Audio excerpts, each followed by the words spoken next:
Clear po. Thank you. Ako'y nalulumbay, kalungkutan sa aking puso'y iyong pinaparang. Puso ko'y sumisigaw ng pasasalamat. Pagdurusa'y pinamili mo, nais kong awitan ka. La la la la la, oh Diyos, kalimutin mo. Awit kong ito ay para sa iyo.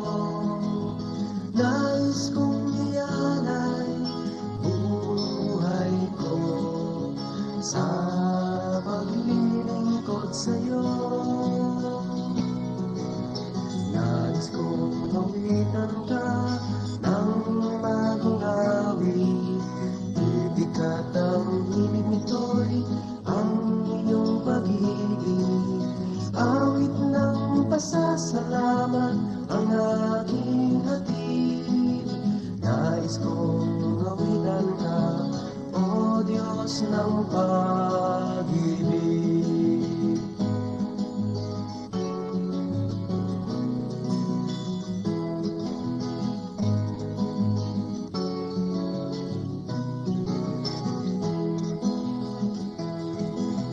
La la la la la, oh Diyos, kay buti mo. Awit kong ito ay para sa iyo. Nais kong ialay buhay ko sa paglilingkod sa'yo.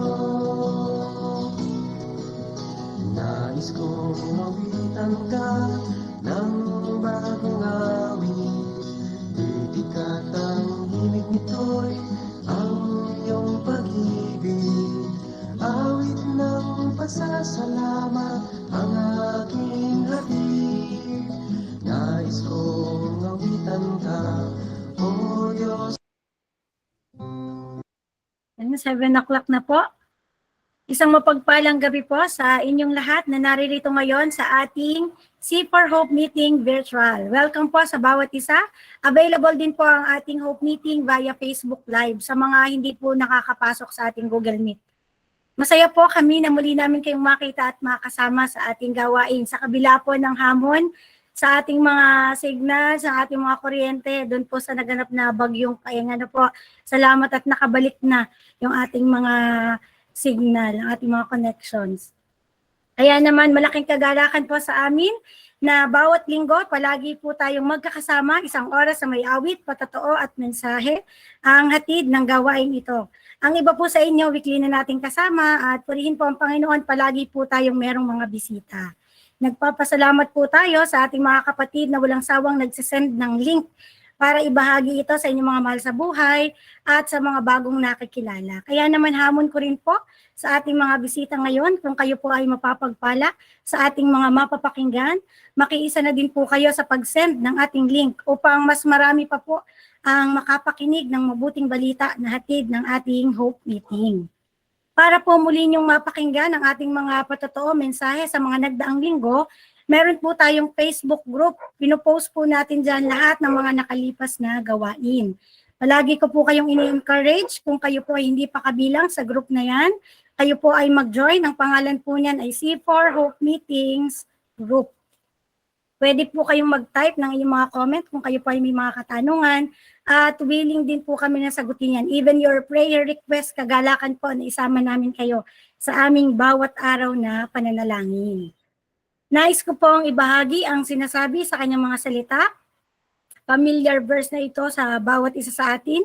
Sabi po sa Hebreo chapter 6 verses 18 hanggang 19, hindi nagbabago at hindi man lang nagsisinungaling ang Diyos.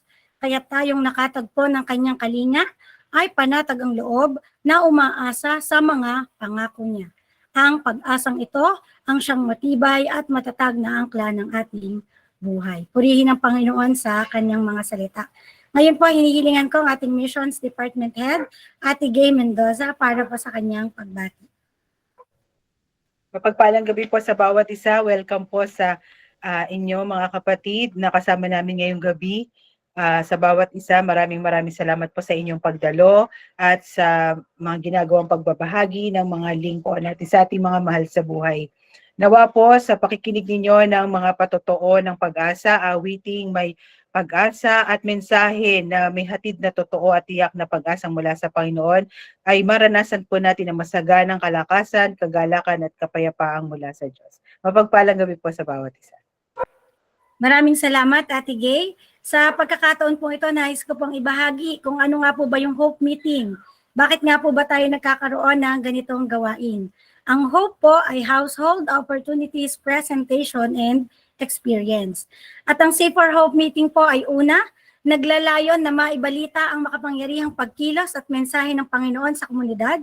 Ikalawa, maibahagi ang galak na nadarama dahil lamang po sa biyaya ng ating Panginoon. At ikatlo, layunin po nito na mahamon ang bawat isa na tumugon sa Panginoon at makibahagi sa buhay na may pagpapahalaga sa Kanya at sa Kanyang kalooban. Kaya't sa bawat isa na naririto, wala po kaming ibang dalangin kundi ang mahamon po kayo palagi. Sa atin po ang pagpapatuloy, tayo po ay umawit sa ating Panginoon. Kung alam po natin, tayo po ay sumabay. Sabay-sabay nating awitin, Banal Mong Tahanan.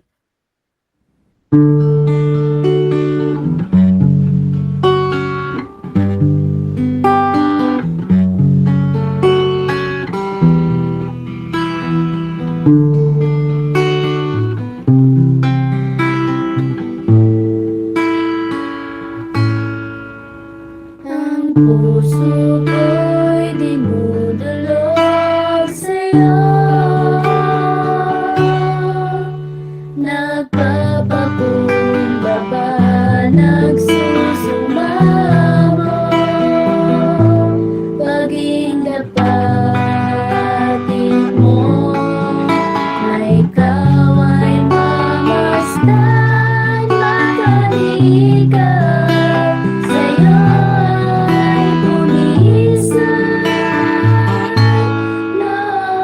Ang buhay ko'y maging banal ng tahanan, tingin ka ng iyong wagas na pagsinta,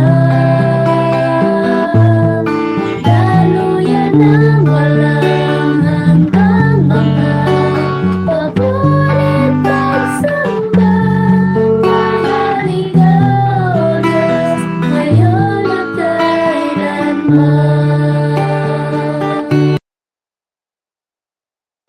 Amen. Salamat sa napakagandang mensahe ng awit. Nawa, pagharian tayo ng ating Panginoon. Ngayon po tayo ay makakarinig ng patotoo. Pakinggan po natin ang patotoo ng isang kabataan kung paano niya naranasan ang pag-ibig at kabutihan ng ating Panginoon sa kanyang buhay. Ranger Arlan Janlo, or mas kilala po bilang AJ. At susundan po ito ng Ministry Through Song ni Ranger Ashley Aguinaldo. Magandang gabi po sa bawat isa.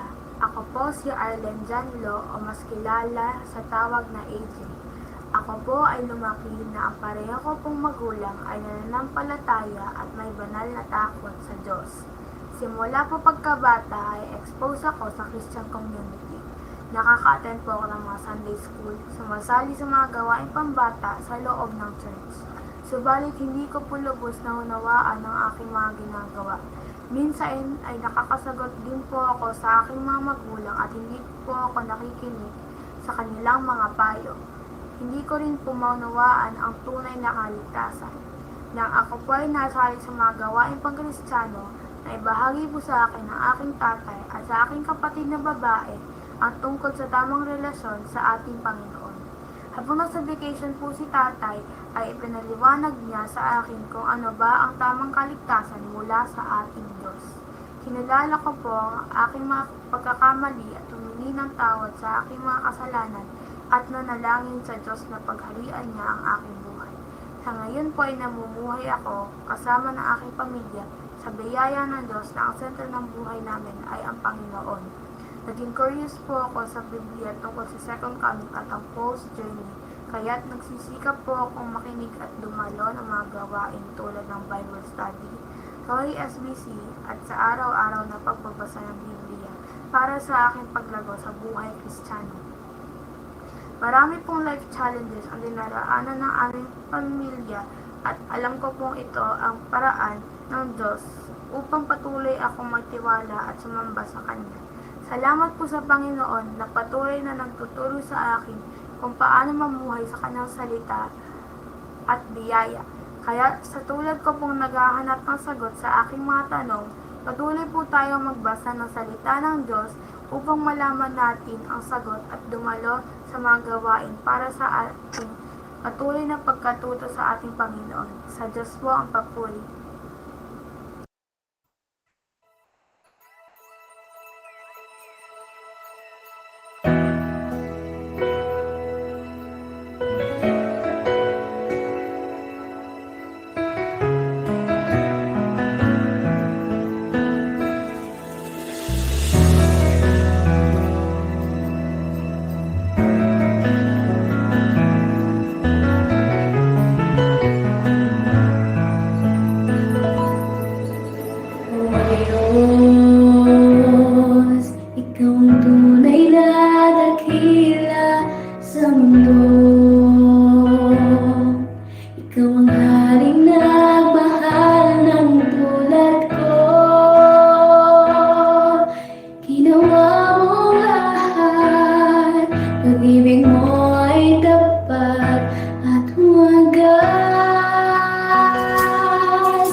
maraming salamat sa ating mga Rangers, Ranger AJ and Ranger Ashley. Salamat dahil ginagamit ang inyong buhay para sa kapurihan ng ating Panginoon. Tunay na nakakahamon ang patotoo bilang isang kabataan, maging ang magandang mensahe ng awit at ang magandang pagkakaawit. Ngayon po, ihanda po natin ang ating mga sarili sa pakikinig ng mensahe sa gabing ito. Ihahatid po ng inyong lingkod, Brother Roy Mendoza. Sumayin niyo pong biyaya at kapayapaan mula sa ating Diyos Ama at Panginoong Hesukristo. Magagala kami sa inyong pakikibahagi sa gawain na ito. Welcome sa ating Hope Meeting. Ito po ay isang pagtitipon kung saan nagtutulong-tulong ang mga mananampalataya at mga Kristiyanong komunidad upang ang mensahe ng pag-asa na tanging sa Panginoong Hesus lamang matatagpuan ay marinig, maunawaan at maranasan ng lahat. Ang inyong presensya ay tugon sa aming mga panalangin. Kayo ay kalakasan, kagalakan at tunay na pagpapala. Dalangin namin na ang gawain ito ay maging kalakasan para sa inyo, na ito ay maging daan upang magkaroon ng malalim na relasyon sa ating Panginoon, magkaroon ng kagalakan sa isang buhay na nakaugnay sa Kanya at maging sa bawat isa.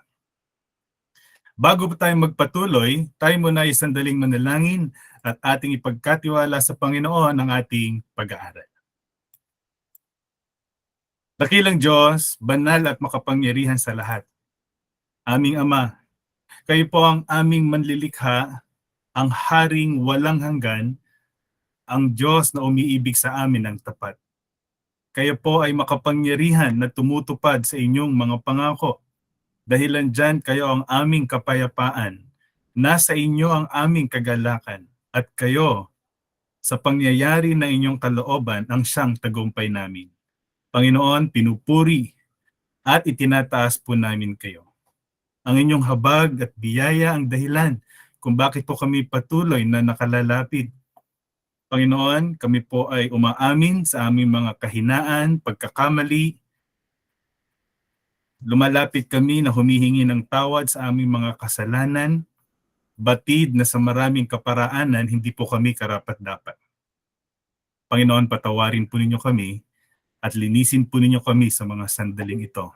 Nagtitiwala kami sa inyong mga salitang nagsasabi, ang sino man na tapat, na nagsisisi at lumalapit, pinatatawad ninyo sapagkat kayo ay tapat.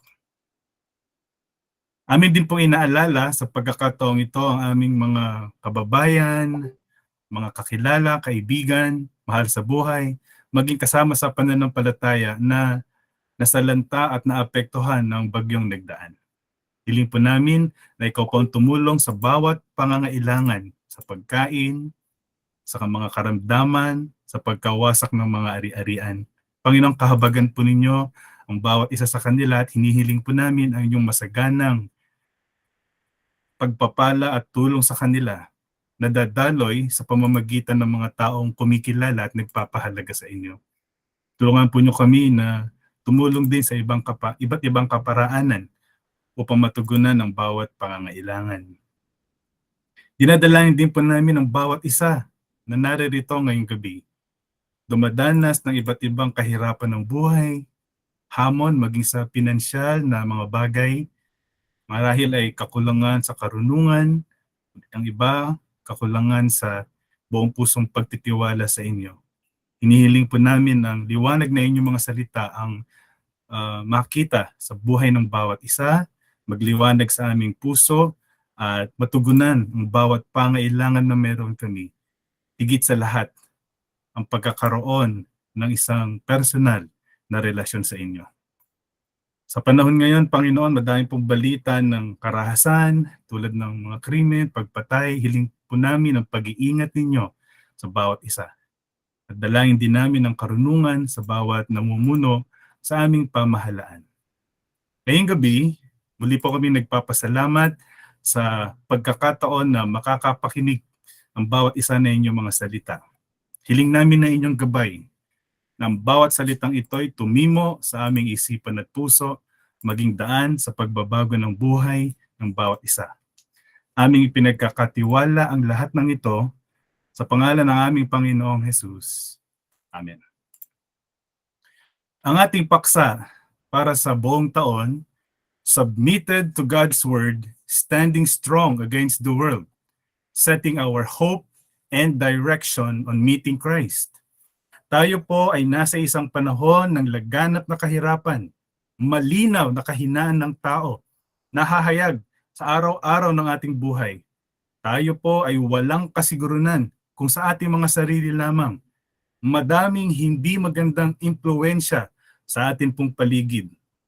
Hindi ko na kinakailangang isa-isahin, labis-labis ang kasamaan ng ating panahon. At dahil po dyan, mayroong hindi birong laban o pakikibaka sa mundong ito. Hindi po tayo dapat malinlang. Hindi po tayo dapat madala. Mahalaga na tayo lang po ay mapagpakumbabang magpasakop sa salita ng Diyos upang makatayong may kalakasan at lumalaban. Ang labanan ay may pangwalang hanggang kahihinatnan. Ito po ay laban para sa ating puso at isipan. Puso at isipan maging ng mga taong ating minamahal. Lagi ko pong ipinapaalala na ang labanang ito ay may pangwalang hanggang kahihinatnan na ang ibig sabihin, kapag tayo po ay nagpabaya at natalo, walang hanggan din ang kaparusahan at kalungkutan. Ngunit kapag tayo po sa biyaya ng Panginoon ay umasa, tayo magwawagi, ang kagalakan ay sa piling niya magpakailan paman. Kaya sa halip na sa ating mga sarili tayo tumingin, umasa at kumilos, mahalaga na ang ating pansin, ang ating pagtingin ay ating ituon sa ating Panginoong Hesukristo. Dapat po nating maunawaan, lagi ko pong sinasabi, it has always been serious. It has always been a fight. It has always been hard. It has always been by the grace of God, and to submit has always been the way. Tayo lang po ang nag-iisip o nag-aakala. Madalas tayo po ay nakakalimot na may labanan. Hindi natin alintana ang panganib. Kahit sa mga simpleng bagay ay nadadaig po tayo ng kaaway. Palagi, mula nang ang tao ay bumagsak sa kasalanan sa hardin ng Eden, ang buhay ay seryoso. Mayroong mabigat na pakikibaka o laban. Ang pagtatagumpay ay sa pamamagitan lamang ng biyaya ng Diyos. Hindi po natin kaya. Kaya't mahalaga na matagpuan sa atin ang pagpapakababa, ang pagbabalik loob sa Diyos, ang pagkilala at pamumuhay ng naaayon sa kanyang mga salita.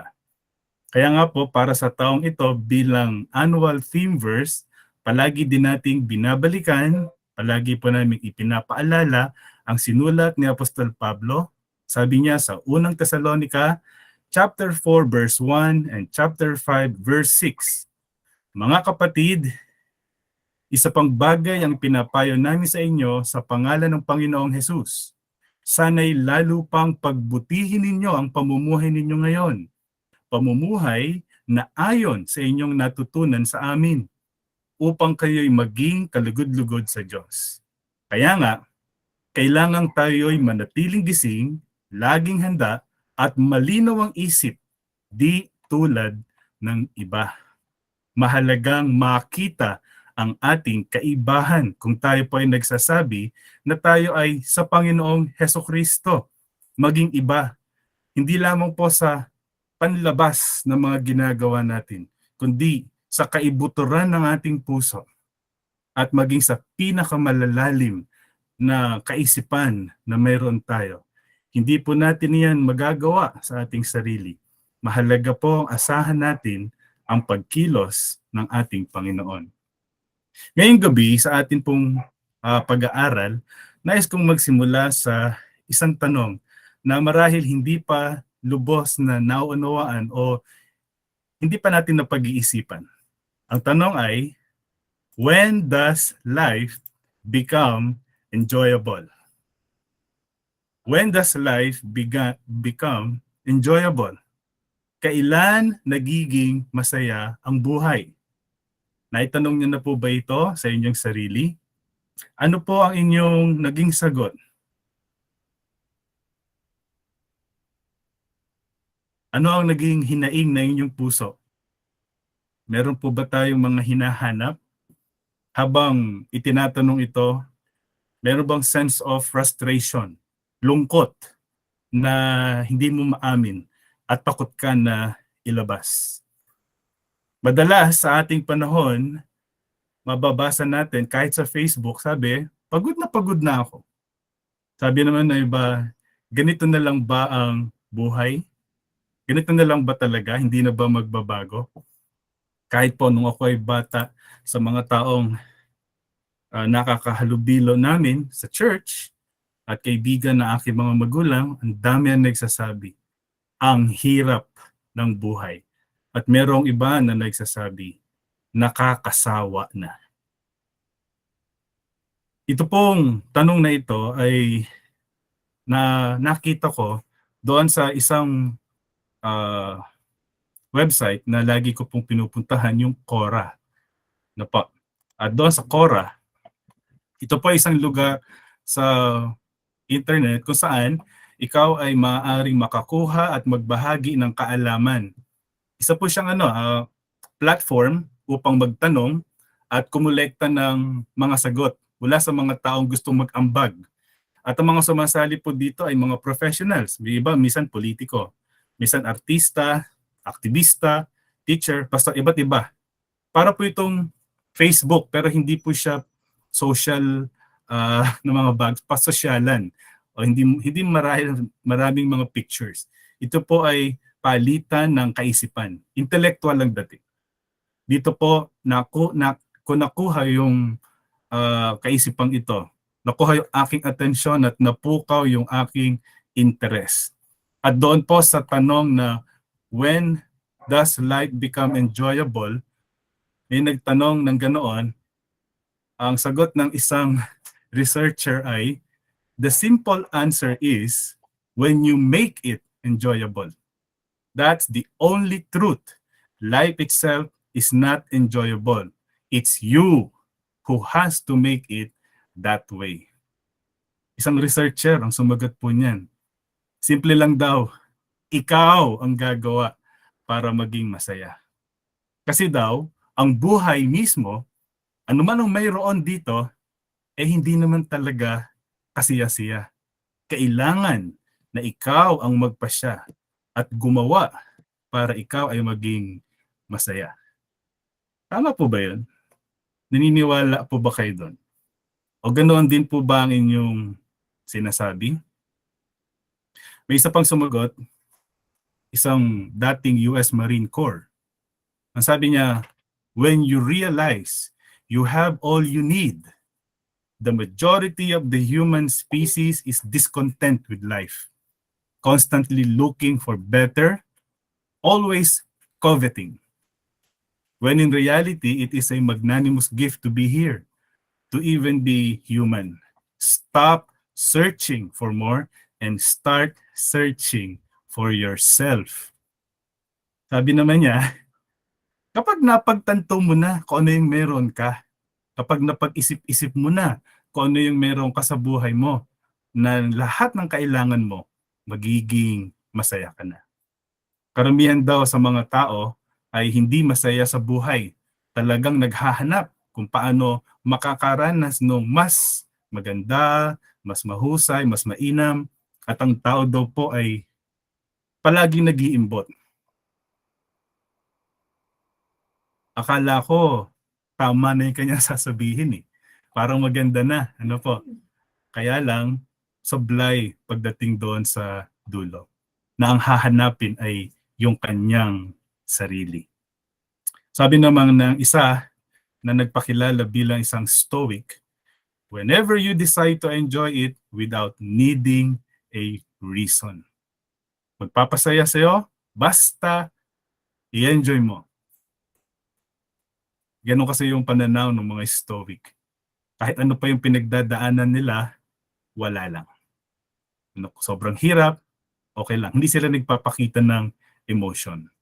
Marami pa po ng mga sagot doon at hindi natin iisa-isahin sapagkat hindi naman yun ang mahalaga. Ang mahalaga, ano ang sinasabi ng Diyos tungkol sa buhay, ano ang sinasabi ng Diyos tungkol sa bawat isa sa atin at kung ano ang kanyang intention para sa atin. Kaya ngayong gabi, ang atin pong paksa, binigyan ko ng title, The Beauty of the Christian Life. Ang kagandahan ng buhay Kristiyano. Buhay. Iba-iba tayo ng buhay. Merong sabi, mas nakakaangat sa buhay. Meron namang nagsasabi, mahirap ang buhay. Yun ba ang talagang sukatan? Kristiyano. Yung nagsasabing, ako ay Kristiyano dahil ganito yung dinadaluhan ko. O ito yung aking pananampalataya. Linawin po natin. Pero para hindi po tayo mahirapan, lilimitahin natin sa kaisipan na yung ating pagtalakay about the beauty of life, of the beauty or of the Christian life, is against a life that is unsatisfied by worthless pursuits and unworthy pleasures. Ang talagang tutukuyin po natin ngayong gabi, isang buhay na laban sa walang kabuluhang pagpupunyagi at hindi karapat-dapat na kasiyahan. Napakadaming tao, kahit pa mga taong tinatawag ang kanilang sariling Kristiyano, tinatawag ang kanilang sarili na maka-Diyos, ay ito ang pinagtutuunan ng pansin. Pinagpupunyagian ang mga bagay na walang kabuluhan at ang kasiyahan ay hinahanap sa mga bagay na hindi marapat. Ang sabi ni Solomon sa Aklat ng Mangangaral, chapter 2, verse 24 and 25 ay ito. Ang mabuti sa tao'y kumain at uminom at pagpasasaan ang kanyang pinagpaguran. Alam kong lahat ng ito ay kaloob ng Diyos. Kung wala ang Diyos, walang kasiyahan ang sinuman. Ang sumulat po niyan ay si Haring Solomon. Kahit ano pa ang kanyang buhay, kahit ano pa ang naging pagpapahalaga niya sa mundong ito, alam niya, ang buhay na ito ay may limitasyon. At ang gawin ang mga bagay na pansanlibutan lamang ay hindi sapat para sa tunay na kasiyahan ng isang tao. Bagamat sinasabi niya na pahalagahan ng buhay, magpakasaya sa pansamantalang buhay na ito, sa simula pa lang ng kanyang aklat ay sinabi na niya, mula sa kamay ng Diyos. Mayroong Diyos na makapangyarihan sa lahat at pinagmumulan ng lahat na dapat ay kilalanin at pahalagahan. Sabi naman ni Santiago sa chapter 1 verse 17, bawat kaloob na mabuti at ganap ay buhat sa langit, mula sa Ama na lumikha ng mga tanglaw sa langit. Hindi siya nagbabago, hindi niya tayo iniiwan o binabayaan man sa dilim. Binibigyang diin ng talatang ito yung kaloob na nagmumula sa Diyos. Ang kaloob na nagmumula sa Diyos ay perpekto, ganap, mabuti. Ito ay dulot ng kagandahang loob ng Diyos. Ibig pong sabihin, yung nagbibigay ay perpekto at yung kanyang ibinibigay ay palagi ng perpekto para sa kanyang layunin. Ang tanong ay, kumikilala ba tayo sa Diyos na yon? Ang tanong ay, alam ba natin at nakaisa ba tayo doon sa layunin na iyon? Meron pong tatlong bahagi yung ating pag-aaral ngayong gabi na nais kong ibahagi sa inyo. Bagamat ito po ay mga simpleng katotohanan na itinuturo ng Biblia, layunin ko po na mabuksan yung ating kaisipan tungkol sa aral ng ating Panginoon. At mula sa mga talatang ito, number 1, God is the creator and sustainer of life. Bago pa natin sagutin yung katotohanan ng masaya ba ang mabuhay, ibalik muna natin doon sa talagang issue. Sino ba ang lumikha ng buhay at sino ang nagpapanatili ng buhay? At bakit tayo nabubuhay? Ito po ay sinasaad ng banal na kasulatan. Ito po ay kapahayagan na mula sa Diyos. Hindi ito resulta lang ng malikhaing pag-iisip ng tao o layunin ng tao o ng tradisyon. Ito ang Diyos na nagsasalita at sinasabi sa atin kung ano ang totoo para sa ating mga buhay. God is the creator and the sustainer of all life. Kaya number 1, life is truly a gift from God. Ang buhay ay kaloob na mula sa Diyos. Hindi lahat nagpapahalaga sa iyo, pero ikaw ay mahalaga sa Diyos. God graciously creates, sustains, and cares for life at every stage, from the preborn to old age. Ang Diyos sa kanyang kagandahang loob ang lumikha, nagpapanatili at nangangalaga sa buhay ng bawat isa sa atin. Sa bawat yugto nito, kinikilala man siya o hindi, dahilan sa kanyang kabutihan, dahilan sa kanyang katuwiran at kapangyarihan. Mula nung tayo ay nasa sinapupunan pa lamang, nakita na tayo ng Diyos, siya lumikha sa atin, doon pa lamang iniingatan at inaalagaan niya tayo. Yung katotohanan na tayo ay buhay ngayon, anuman ang ating kalalagayan, anuman ang ating pinagdadaanan, ay dapat makita natin ang biyaya at kapangyarihan ng Diyos sa ating mga buhay.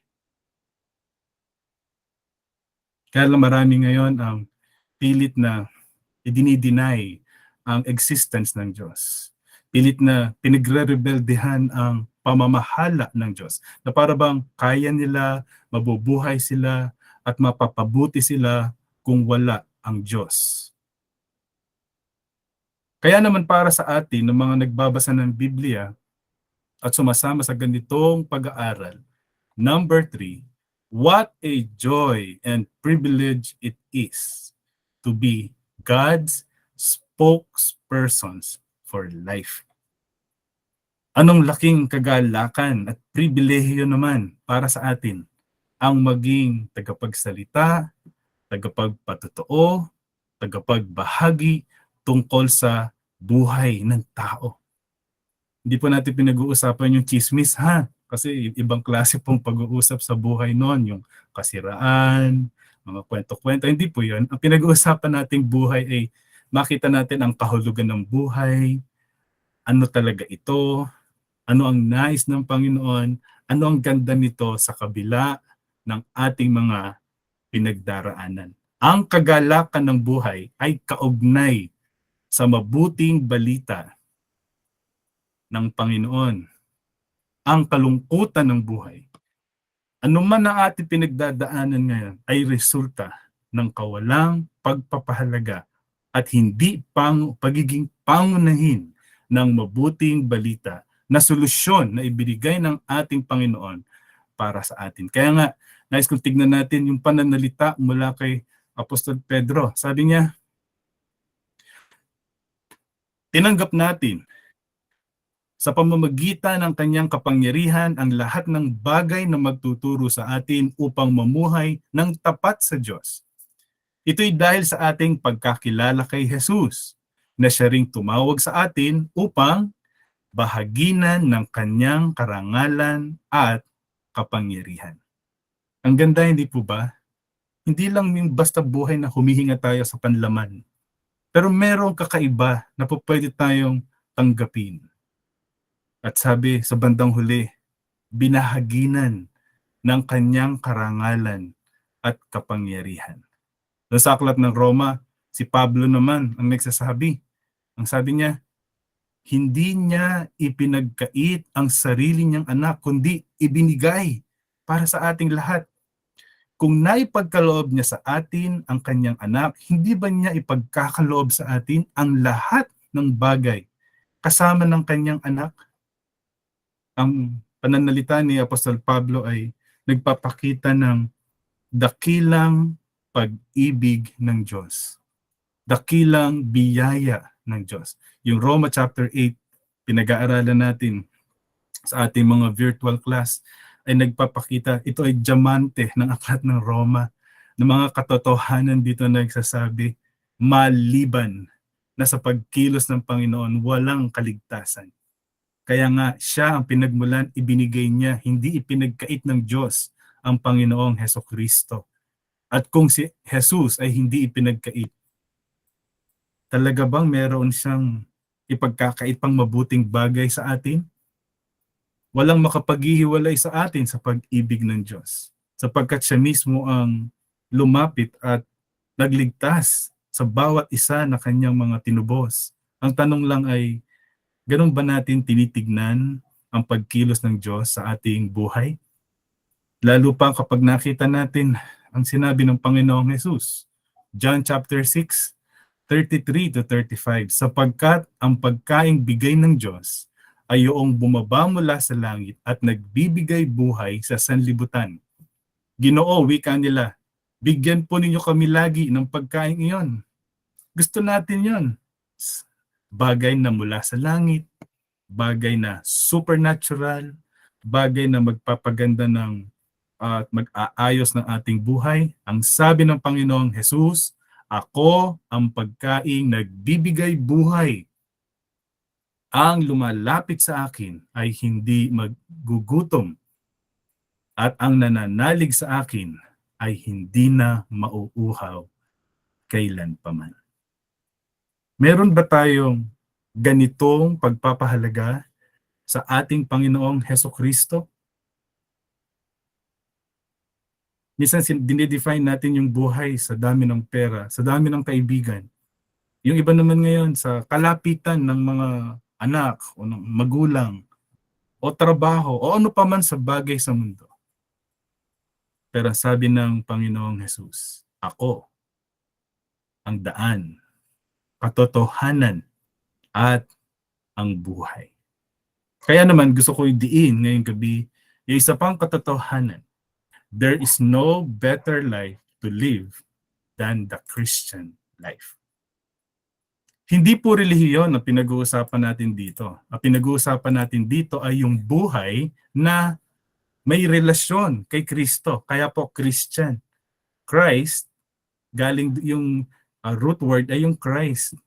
Yung naging kaugnayan natin sa Kanya.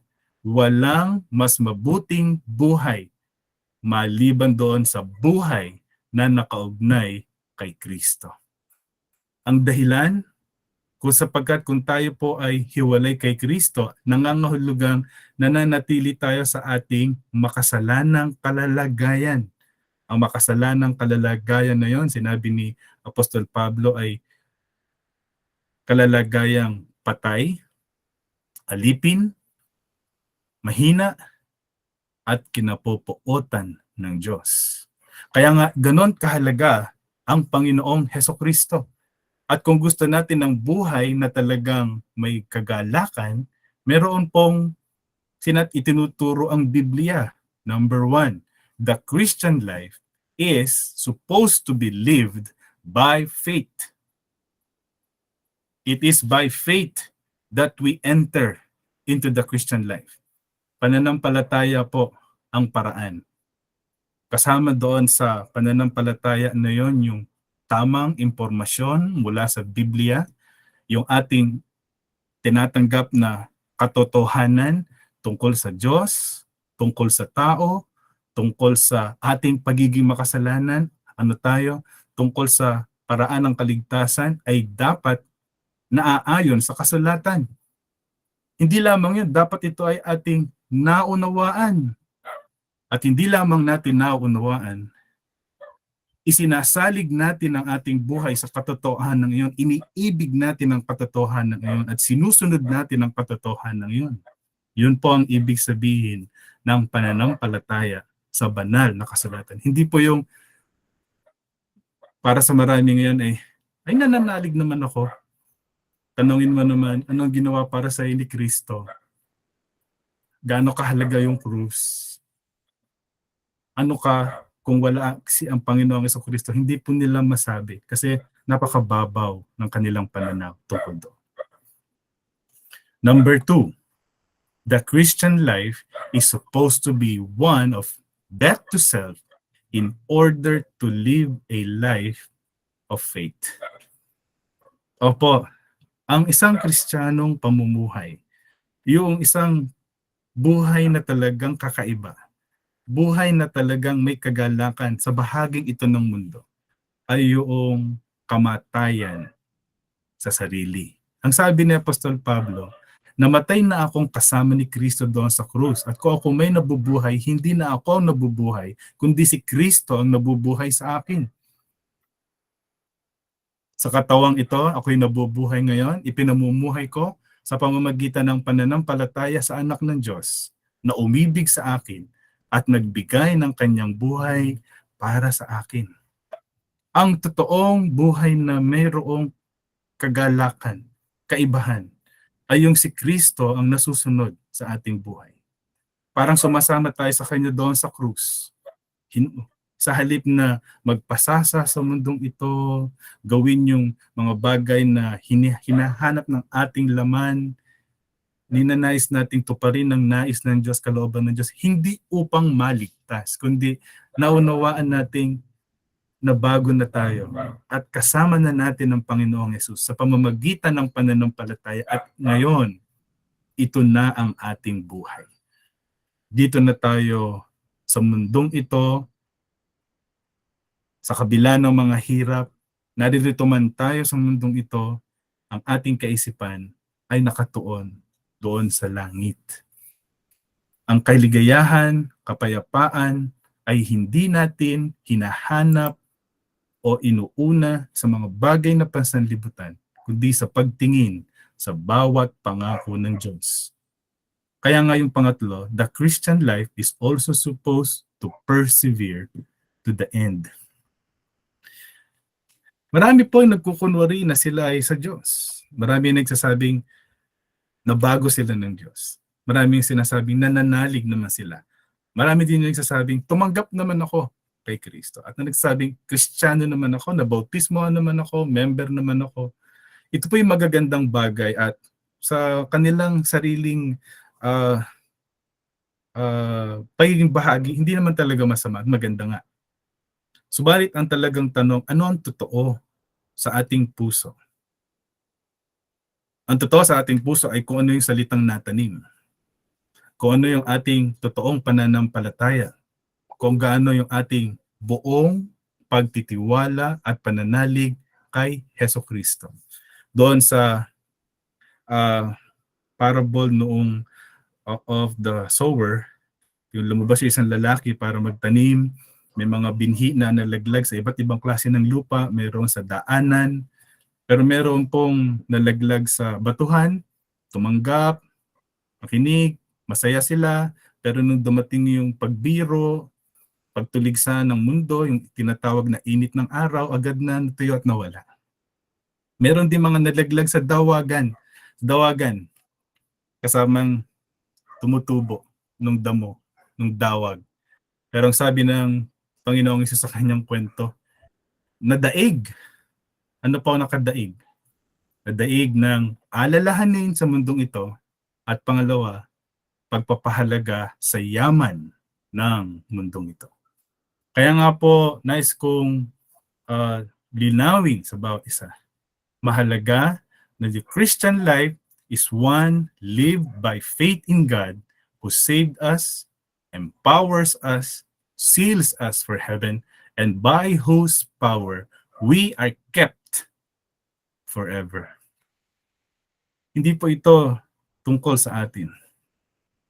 Ito ay tungkol sa pananampalataya natin sa Diyos, na siya ring dahilan Bakit tayo nagkakaroon ng lakas, kapangyarihan, kapayapaan at kagalakan para maisagawa yung kanyang kalooban.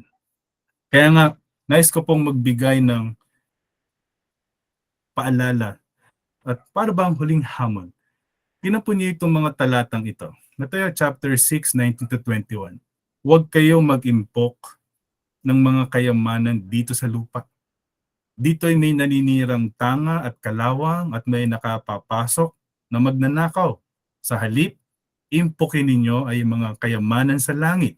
Do'y walang naninirang tanga at kalawang at walang nakapapasok na magnanakaw.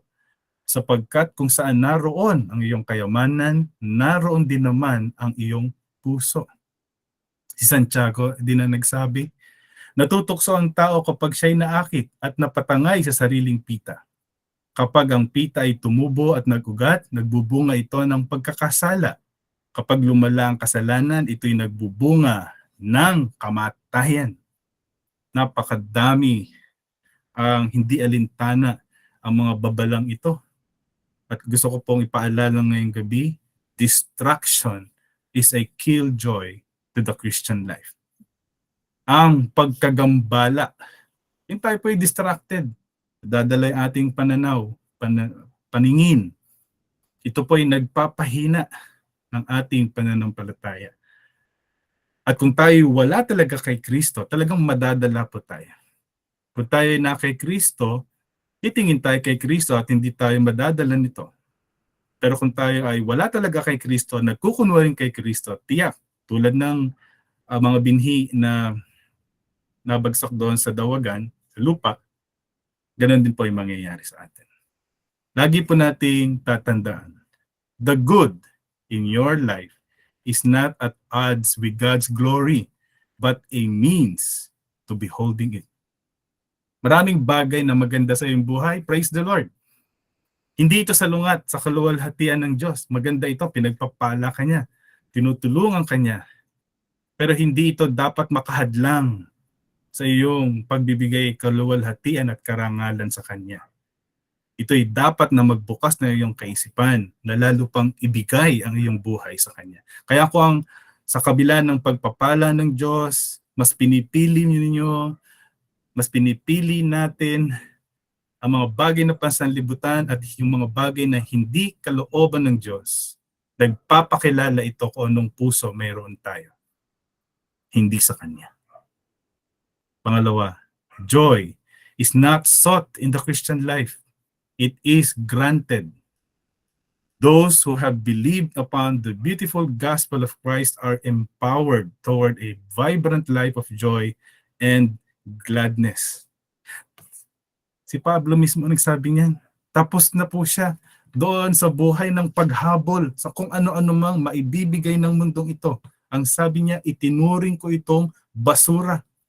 Walang kabuluhan. Ang tunay na kagalakan ay hindi hinahanap sa buhay Kristiyano. Ito ay ipinagkakaloob ng Diyos. Ito ay kaloob ng Diyos para sa kanyang mga anak. Ang naniniwala sa Ebanghelyo, ang nananalig sa Diyos, ay binibigyan niya ng karapatan ng isang masiglang buhay. Kagalakan sa araw-araw sa kabila ng ating mga pinagdaraanan. Ipinapakita ng isang buhay na nagagalak sa kabila ng mga hirap at tiisin ng mundong ito na ang isang tao'y may tunay na pananampalataya sa Panginoon. Pero ang isang tao na sa kabila ng kanyang pagsasabi na siya ay Kristiyano, maya't maya'y reklamo, galit, paninisi, hinagpis, ay nagpapakilalang hindi siya tunay na sa Panginoon. O may mangli sa kanyang buhay na hindi pa lubos na naitutuwid. Kaya naman, the response to life's brevity is neither of these, but to recognize the freedom that comes from looking forward to our future inheritance in Christ. Ang tunay na kagalakan natin ay yung tumingin sa hinaharap. At pag sinabi ko pong hinaharap, hindi yung sinasabi sa business ha. 5 years from now, may kotse, 10 years from now, bahay, years from now, ganyan, malaking negosyo. Hindi. Malayong hinaharap, yung pangwalang hanggan. At isa lang pang masasabi doon, sapat na. Kasama si Kristo, doon sa kalangitan, magpakailan paman. Ito ba yung nagbibigay sa atin ng kagalakan? O ang talagang kagalakang iniisip natin ay yung inuman mamaya, pasyal bukas, pagkain na matitikman, o kung ano-ano pang ibinibigay ng mundong ito. Kaya aking challenge, let us see God's hand. Makita natin yung kamay ng Diyos na nangunguna sa atin. Hindi po literal na kamay. Ang Diyos ay Espiritu. Ang ibig sabihin nun, isang ama na gumagabay. Isang ama na dumidisiplina. Isang ama na tumutulong sa atin. Paano makita yung kamay ng Diyos sa buhay natin? Isang kamay na tumutulong at nagmamahal sa halip na nagpaparusa. Number 1, we must familiarize ourselves with the Word of God. Salita ng Diyos. Yung nakakaalam ng salita ng Diyos ang nakakakita sa kamay ng Diyos. Kung paano siya kumikilos, ano yung kanyang ginagawa, at ano ang kanyang pagdadalhan sa atin. Number 2, we must communicate with God. Na ang ibig sabihin, tayo pa'y nananalangin sa Kanya. Kinikilala natin siya. Sa Kanya tayo lumalapit para sa lakas. Sa Kanya tayo lumalapit para sa karunungan. Sa Kanya tayo nagtitiwala para sa ating mga pagdedesisyon. Humihingi tayo sa Kanya ng tulong. At panghuli, we trust God. Hanggang sa pinakamaliliit na aspeto ng ating buhay, ang pagtitiwala sa Kanya. The hand of God is a symbol of God's guidance, instruction, and discipline. The more we recognize the hand of God, the better we will be able to follow His lead.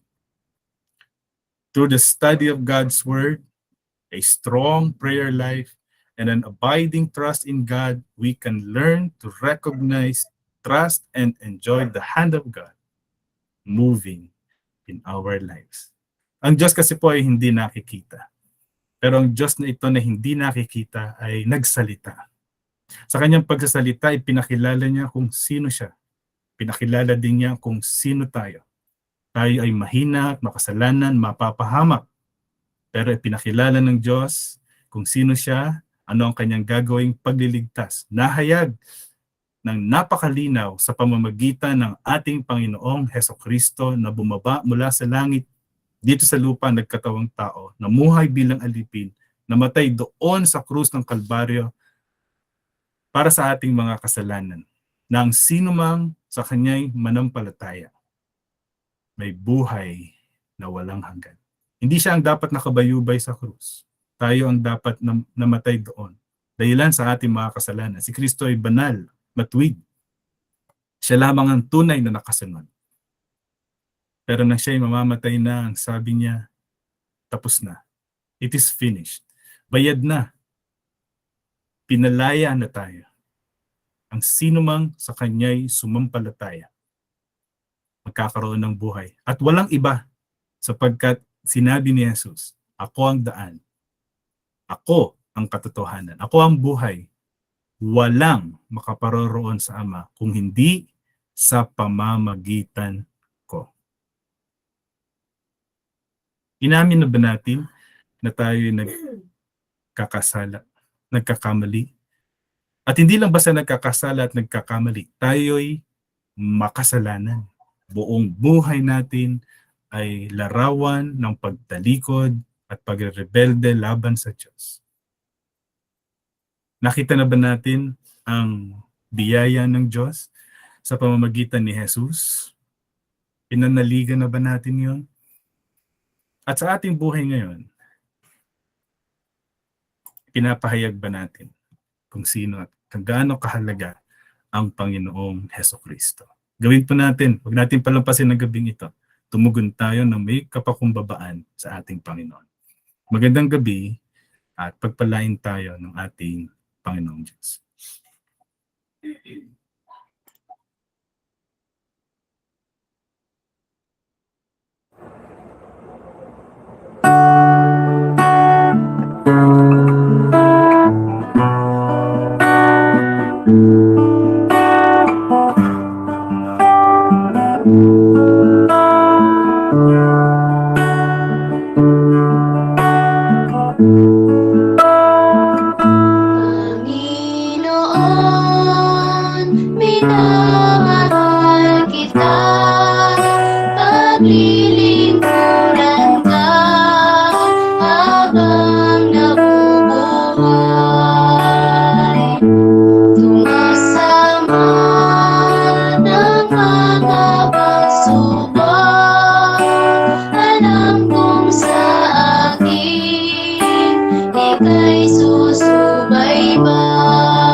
Tayo po'y magwakas sa isang panalangin. Panginoon, sa aming sarili, wala po kaming magagawa. Biyaya ninyo na ang mga bagay na ito ay aming napag-aralan ngayon, nagbukas ng aming isipan. Tunay, Panginoon, na napakabuti ninyo sa amin. Salamat sa bawat isang naririto. Salamat sa inyong mga salitang naipahayag. Hiling namin ngayon sa inyong mabuting kalooban. Tulungan niyo ang lahat na talagang pag-isipan ang uri ng buhay na mayroon kami. Kayo ang lumikha ng buhay, kayo ang pinagmumulan nito, kayo ang nagpapaganda nito, at hindi kami tunay na makapamumuhay kung kami hiwalay sa inyo. Ang uri ng buhay na makapagpapaligaya ay yung buhay na may personal na relasyon sa inyo. At ito po ang dalangin namin para sa bawat isa at hiling namin ngayon. Tulungan niyang bawat isa. Pagsisihan ng mga kasalanan. Pagtiwalaan ang ginawa ng Panginoong Hesukristo doon sa krus para sa kaligtasan. At mabuhay ngayon na ikaw ay pinasasalamatan at pinararangalan. Maraming salamat po. Ito ang aming dalangin sa pangalan ng Panginoong Jesus. Amen. Amen. Maraming salamat po, Brother Roy. Tunay na napakaganda po ng mensahe sa gabi ito. Palagi po na ang kabutihan ng Panginoon sa kanyang mga salita. Kaya naman dalangin po namin ang bawat isa na nakapakinig nito ay tunay na nahamon at masumpungan po na nagtatapat. Ngayon naman po ay ang ating mga pasasalamat kung kayo po ay napagpala sa awit patotoo, mensahe ngayong gabi. Malaya po bawat isa na mag-raise hand, mag-message o kaya naman ay mag-unmute. Yan, unahin ko na po. Sabi po ni Kuya Rex, maraming salamat sa iyong patotoo, AJ. Salamat sa Panginoon, sa iyong mga magulang na naging responsable upang palakihin kayo ayon sa salita ng Diyos. Isang kagalakan, AJ, na makasama ka at ang iyong buong family sa komunidad ng C4, lalo na sa Rohi. Sa Diyos ang papuri. At meron din po tayo sa ating Facebook Live. Yan, si Kuya Rex, sabi dito kanina, true satisfaction in this life and in life to come is through submitted to Jesus and His Word. He alone truly satisfies. And from Fiona Bernardo, masayang mabuhay sa mundo kapag sinusunod ang salita ng Biblia. From Rodel Taya, good evening po. Maraming salamat po sa mensahe ni Ninong Roy. To God be the glory. Ayan. Maraming salamat po sa ating mga kapatid na nagkaroon ng bahagi sa gawain ito. Salamat po kay Ate Gay, kay AJ, kay Ashley, at sa ating tech support team, maging sa ating mga pastor, Brother Roy and Brother Rex. Salamat din po sa ating mga nasa Facebook Live. Meron po tayong mga bisita, 17 po at kanina 68 sa ating Google Meet. Purihin po ang Panginoon, patuloy po tayong nadadagdagan at palaging marami ang nakakapakinig ng mabuting balita. Kung wala na po, inaanyayahan ko po na mag-turn on ang camera ang bawat isa para po sa ating picture taking. Yan, sige po, wait natin yung iba. Okay po, bibilang ako ng 3. 1, 2, 3. Ayan, isa pa po. 1, 2, 3. Maraming salamat po sa bawat isa, maging nakiisa po sa ating Facebook Live. Thank you po. Thank you. Bye, Ma'am A.